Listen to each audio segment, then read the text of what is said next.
How's it going, guys? Good morning. Today I'm going to go over a couple of over-the-counter medicines that you should probably consider stored up in case of SHTF. First, I'm going to introduce you to my friends, NyQuil and Benadryl. Uh, these two, they can really come in handy, especially if you're being sheltered in place or you're locked down for a couple of weeks. Um,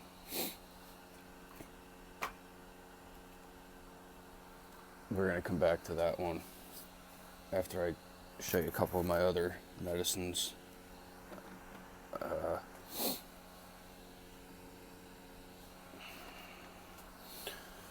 Pepto, Bismol, and Tums. Um, this is going to help stop diarrhea. You have diarrhea, it's going to help you from becoming further dehydrated. You can take this. I have an adequate supply of this, at least 2 or 3 bottles of this stored up. Nobody likes having diarrhea. Antacids. If you're storing up a bunch of freeze-dried food, MREs, stuff like that with long shelf life, those things tend to have a lot of sodium and preservatives. You're not used to eating that kind of stuff. It could cause you to have indigestion, so the Tums, I have a couple of those. Christmas Blend, it's out now. Get it while you can. It's a limited supply. It's on sale. It's good this year. I recommend it. Always good to have some good coffee lying around for obvious reasons. Next, Motrin and Tylenol.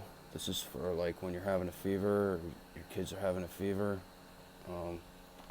You need the two of them. Make sure you have enough of that. This one, I'm going to be honest with you, I'm running out of, so I got to replenish my supply. I'm probably going to get a couple more bottles in a couple of weeks. Have them on hand. They have a couple years shelf life, so it doesn't hurt to keep at least 2 or 3.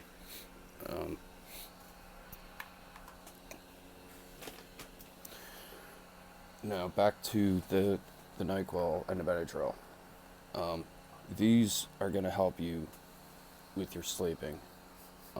Now, I know at one time it was recommended to have sleeping pills on hand in case you're being locked down, especially for the children, like children's sleeping pills.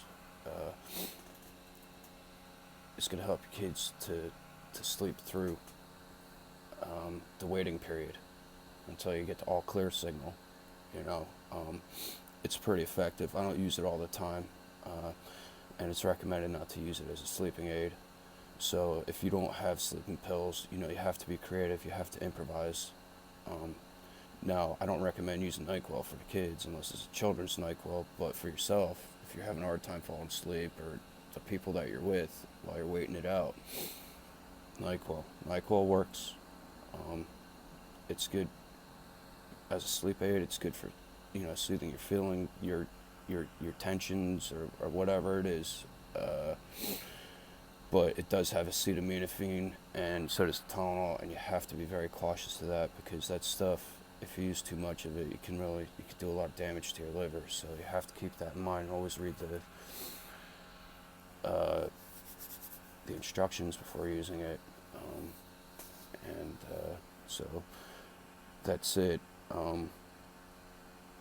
Consider a sleeping aid as part of your medicine stock in case you have to be locked down. Alright, so that's it. I hope that some of this here was helpful to you. Well, with that, have a good one, and we'll see you in the next episode. Have a good one.